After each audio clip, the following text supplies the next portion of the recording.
진실을 말하는 것은 항상 힘듭니다. 새누리당의 상향식 경선이 유령당원과 유령번호 여론조사 조작으로 넘칠 수 있다. 그래서 이거 바로 잡아야 된다. 제가 한 두어 달 전부터 그렇게 떠들었는데 그간에 새누리당에 출마한 예비후보 수백 명은 단 한마디 말도 안 하더니만 이제 언론에 의해서 터지기 시작하니까 문제가 되고 있습니다. 그뿐 아닙니다. 여론조사 회사가 여론을 제대로 조사하는 게 아니라 여론을 조작하는 데 가담하고 있다.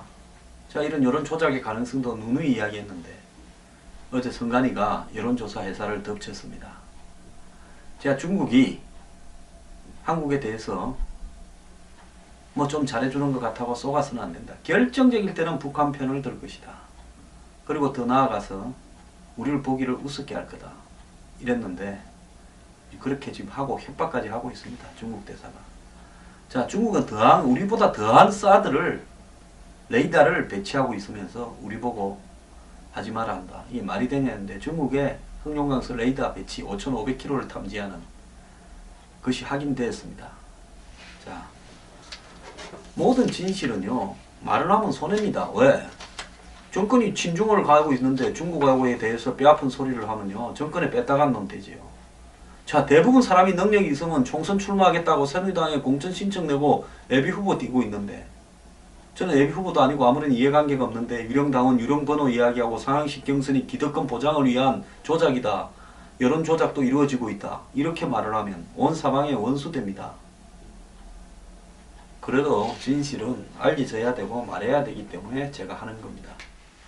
어제 저녁에 KBS 뉴스에 9시 뉴스입니다.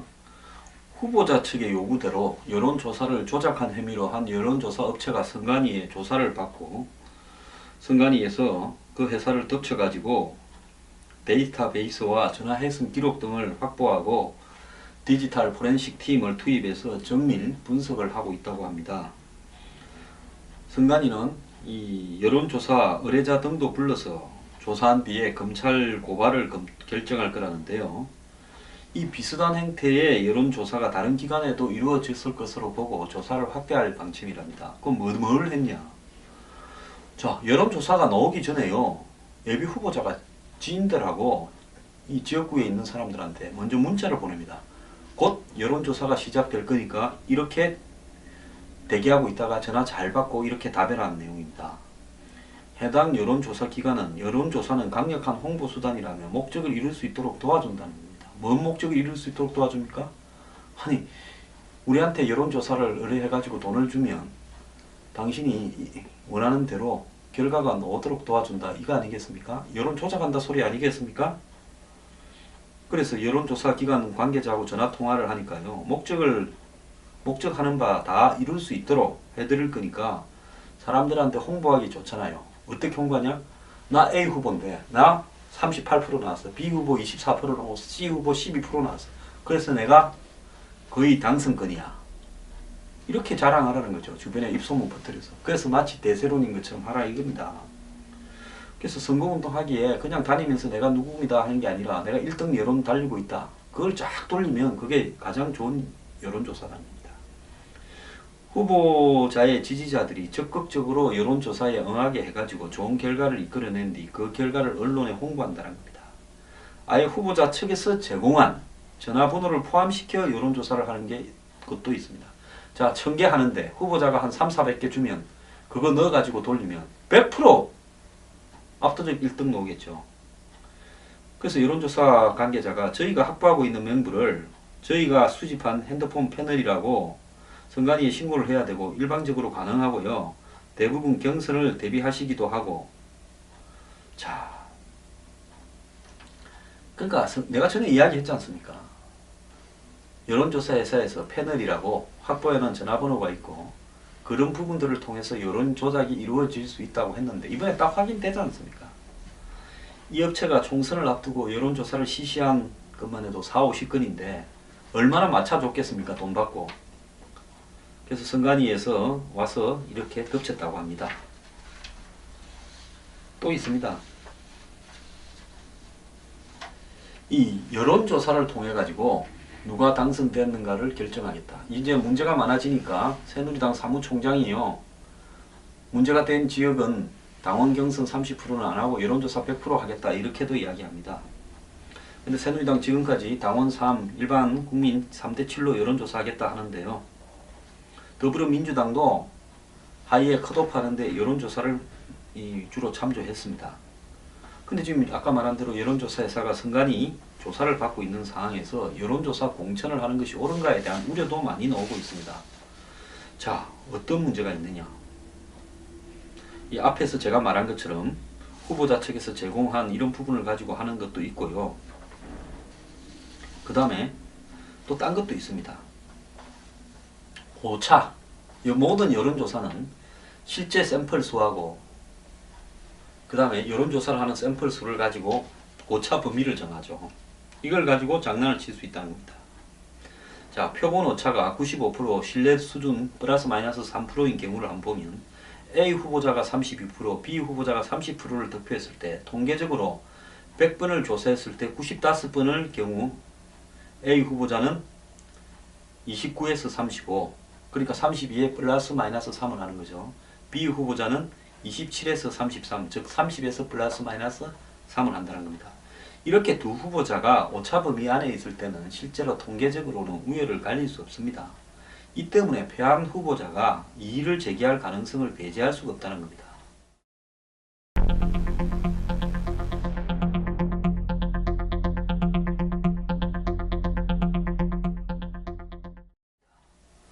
자, 또 이 경선 여론조사에 사용되는 안심번호도 문제인데요.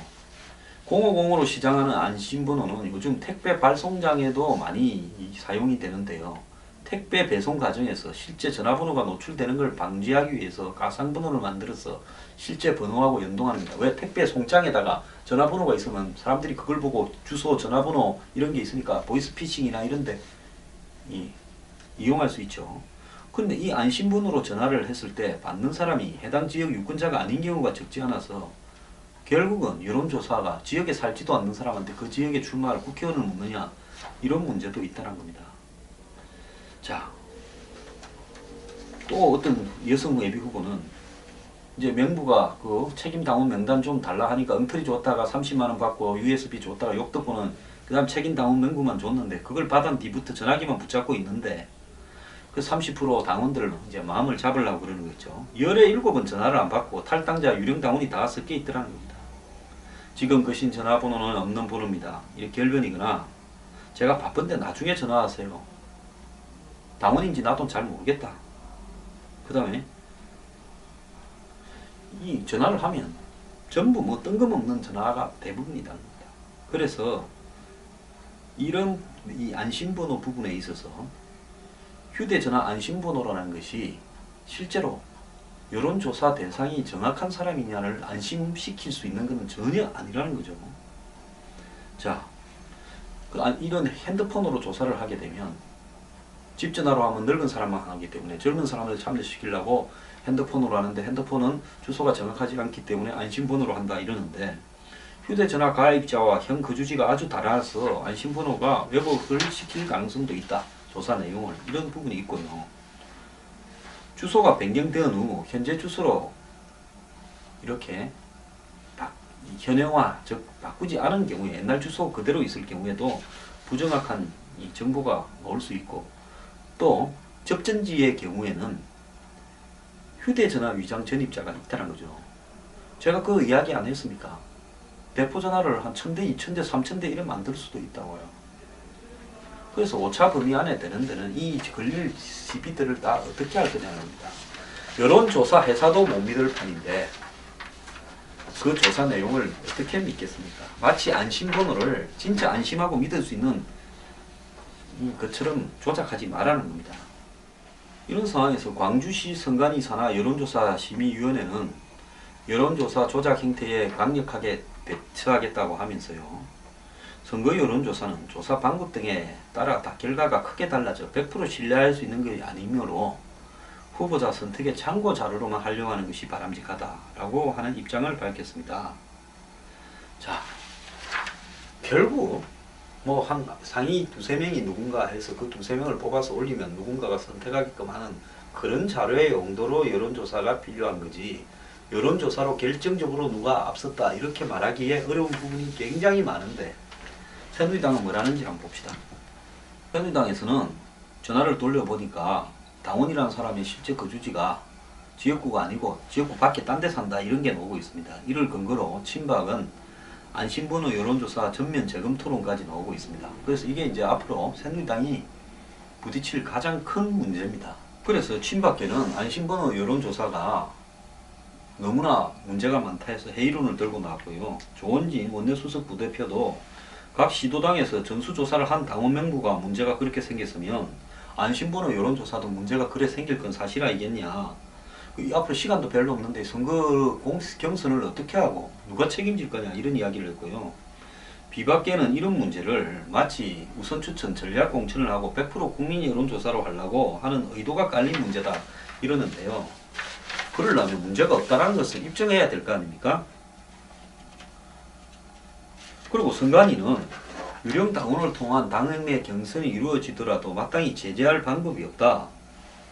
그리고 이야기를 합니다. 그래서 이 선관위는 이런 문제에 대해서 현재 우리는 별 책임이 없다 이렇게 이야기하는 실정입니다. 자, 그런데 이게 나중에 소송이 되면요 아마 어마어마한 형태의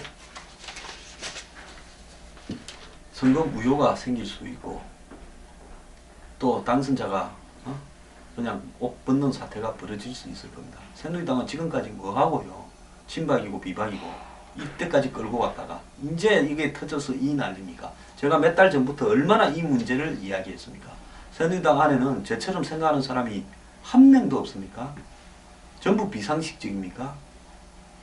참말로 시간은 없고 골치들 아프게 생겼고 이번 선거 아마 당선된 사람 중에 집으로 가는 사람 숱할 것 같습니다.